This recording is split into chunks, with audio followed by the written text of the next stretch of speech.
everyone. So it's Mental Health Awareness Month.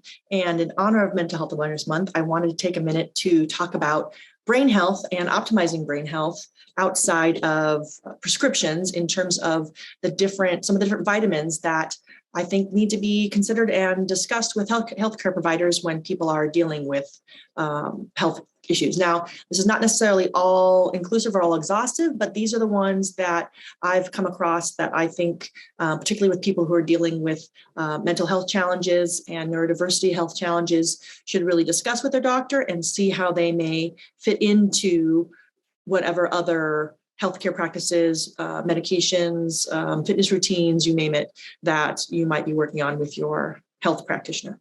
So first of all, vitamin D. So vitamin D, I plan to do a whole different series just on vitamin D at some point because I think it's so important. But vitamin D, I think, is very much an unsung hero. And particularly with all the virtual remote working people are doing, you're far less likely to be going outside.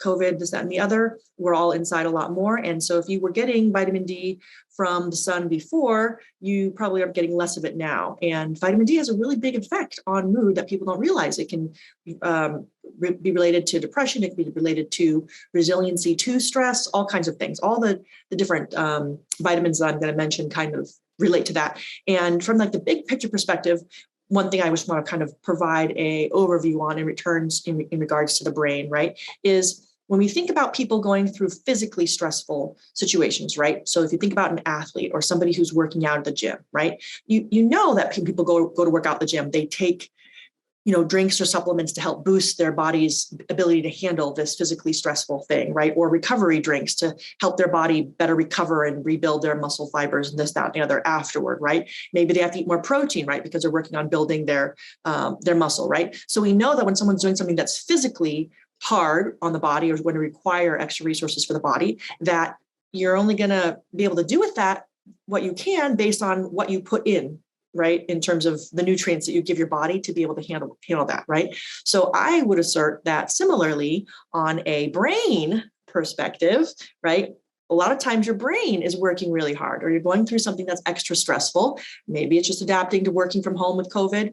Maybe it's just something in your personal life, work life, finances, you name it. But when you go through extra stressful stuff or situations that are more stressful than normal or have a period of prolonged stress, right? Similarly, we drain those physical resources just like you would be draining your physical muscle resources if you were doing a comparable physically challenging task, right? So all those brain balance chemicals and the things that you need for your brain to function at its best may be being depleted and you just may not realize it. So that's one of the reasons why I really encourage people who are struggling to not just go to a doctor to try and get a prescription for an antibiotic or something like that, or not antibiotic, an antidepressant, but to actually talk to a doctor about sure, maybe doing an antidepressant if that's what they feel is the best choice short term, but to be really trying to figure out what the root of the problem is, not just deal with antidepressant as if that, or anxiety as if that's the actual thing.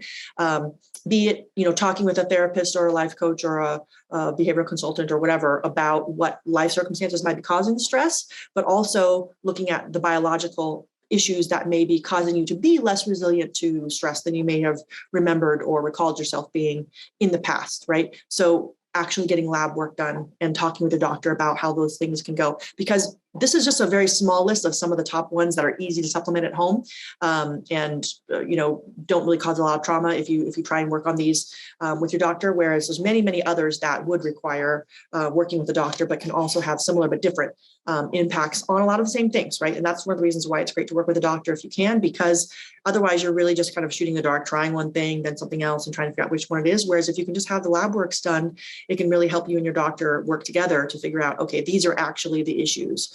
Since so many things can cause, being deficient in so many different things can cause similar symptoms, like fatigue can be caused by a bazillion things, that depression, anxiety can be caused by a billion things, everything from estrogen to iron to vitamin D can all cause variants of those same kinds of feelings, right? So I personally very fond believer of the benefit of lab work and working with your doctor on that. But sometimes your doctor needs a little bit of a push to help them discuss these things with you. And so that's why we're having this little chat today. So I can share with you a couple of things to maybe think about discussing with your doctor to see what they think about how it might work with any other medications or things that you're trying. And, just give them another perspective to help you guys move forward better if you're feeling like you're stuck a bit or aren't quite making the progress that you might like with your health.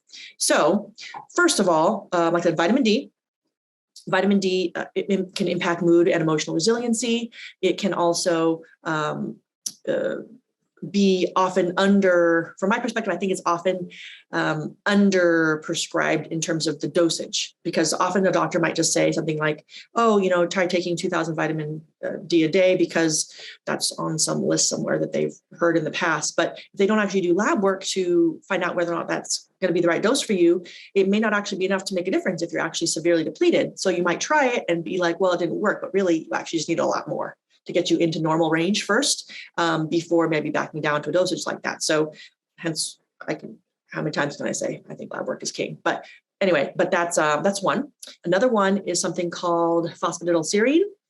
This is what's called a phospholipid. So it's kind of like a chemical that your body uses to help with messaging between your different, your brain and your immune system, also with inflammation and with reducing stress. Also, it relates to hormones, muscle soreness, and fatigue, all kinds of fun stuff. There's at least one major brand marketing gummies and vitamin supplements for the brain that is pretty much based just on this one ingredient alone for the most part. So, but at the same time, if you know the name of the ingredient, right, you might be able to find it cheaper than if you buy the fancy brand one. So there's that. And then another one is just your omega fatty acids, right? So fatty acids are very important in terms of mental health, brain development, heart health, cognitive function, inflammation also. And they've actually even been found in some studies to help with ADHD when combined with the phosphatidylserine. So something to look at, depending on your diet, you may not be getting enough of those to really be optimizing that. I like to think of all of these as, like I said, like building blocks for the brain or, gas for your mental engine, things like that. Another one is 5-HTP. This similarly, once again, is another component that helps with your brain. Sometimes it's used for depression, anxiety, or other mental health conditions where serotonin might be a factor, and it can assist with sleep and mood and resiliency. But at the same time, once again, if you're already on other medications or for other mental health or neurological conditions, with all of these, but especially ones like this, you have to be careful because if you're already taking something that's supposed to be converting serotonin to doing something, you can hurt yourself if you take too many different things. The same thing as they say with St. John's wort, right? They say it's supposed to be good, but you're not necessarily supposed to use it in combination without talking to your doctor first, because you could be causing problems rather than making things better if you combine them when you're already on some other medication. So like I said, I'm not the prescribing doctor. You need to talk to your actual prescribing doctor.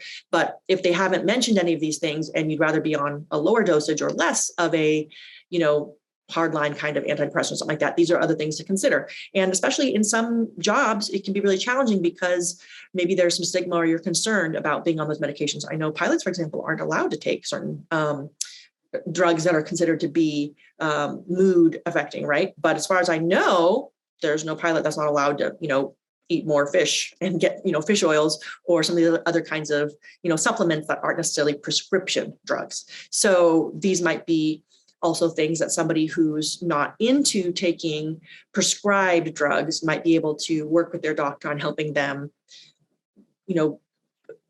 maybe not get the same benefit, but a different but possibly beneficial benefit with over-the-counter things. I've even used this with people that I know personally, where they've gone through life challenges to help them kind of use these different vitamins and supplements to help reboost their brain and rebuild their emotional and mental stamina after having gone through a serious trauma where, even if we don't have the technology right now to easily measure it, I'm pretty sure that their brains were kind of depleted from having dealt with that. And yes, maybe it would get better over time, 3 to 6 months, 9 months later, naturally, just like trickle, trickle, trickle. But meanwhile, their life would be suffering, their performance would be suffering at a, much higher rate. Whereas if we just can kind of figure out which of these vitamins and supplements they need to help them reboost that and get that gas tank filled up faster, they can get back on track with feeling more normal and being able to respond to life and handle their day-to-day work or school responsibilities normally or closer to normal much faster with a little bit of supplements to help rebuild that in your brain. And finally, the last one I want to talk about today is just B vitamins, right? So I'm sure you've heard about B vitamins before, and there's lots of benefits with them. But those are another area that I think is super helpful for people to find. Now, all of these items that I mentioned, I have included in a handout that I call Optimizing Brain Health Vitamin Recommendations to discuss. That is available for free as a download within the ADHD OutLoud free mobile app. So if you go to the mobile app, there's a resources section, and you'll see a section that says Dr. Alice, the CEO within's resources. You can download this for free and review those, take a screenshot, a picture, or whatever to take to your doctor and talk about with them, or go online and do some research yourself on how they might be beneficial for you. I'm a big fan of scholar.google.com as a resource and research search rather than just randomly Googling stuff or asking people on TikTok or what have you.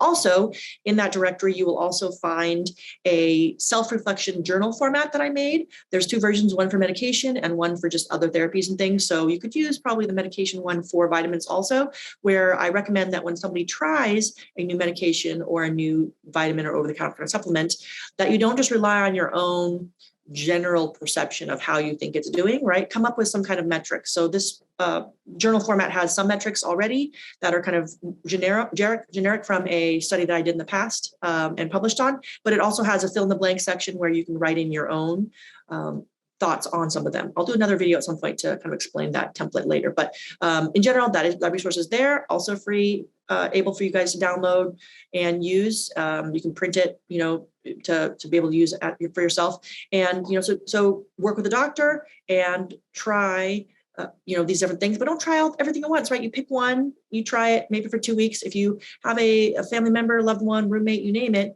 getting their opinion and getting their feedback can also help you sometimes uncover different symptoms or things that are affected that you hadn't thought about. So for example, sometimes you think it's just going to help with focus, but when you are involving someone else in your life who sees you, they might realize and tell you, hey, actually, you're less bitchy, or less grumpy or nicer, when you take this. So, or after you've been on it for a while, things like that. So getting a third person's perspective on that can help you. And even just in having them help you think about what things you should be tracking or checking on this self-reflection. And then use a self-reflection for at least 1 to 2 weeks.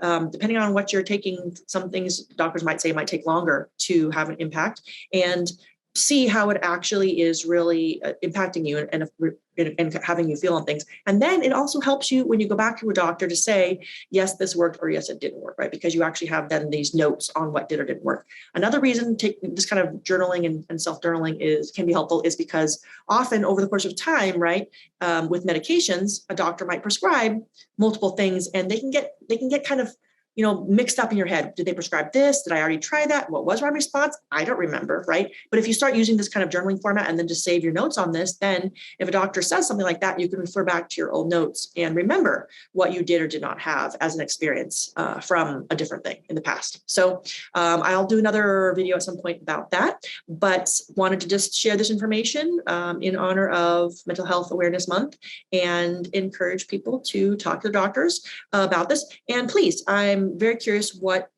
of these anyone has tried and what kind of benefits you've had from them, or if there's other ones that you have found to be particularly helpful. Were they ones that your doctor recommended or ones you just stumbled across online? What were they and how did they help you? If it relates to ADHD, please feel free to share within the ADHD OutLoud app, in the forums. A lot of people have already posted questions about medication or supplements and things that have or haven't helped them, or questions about what might help them. So posting there and sharing there can really help others to learn from or get new ideas and benefit from it as part of the peer support network for people in the ADHD community that we're working to build with ADHD OutLoud. So ADHD OutLoud, once again, free in Apple and Google Play stores, right? And then you can reach me on the CEO within.me and follow along there or on all the various social media fun things.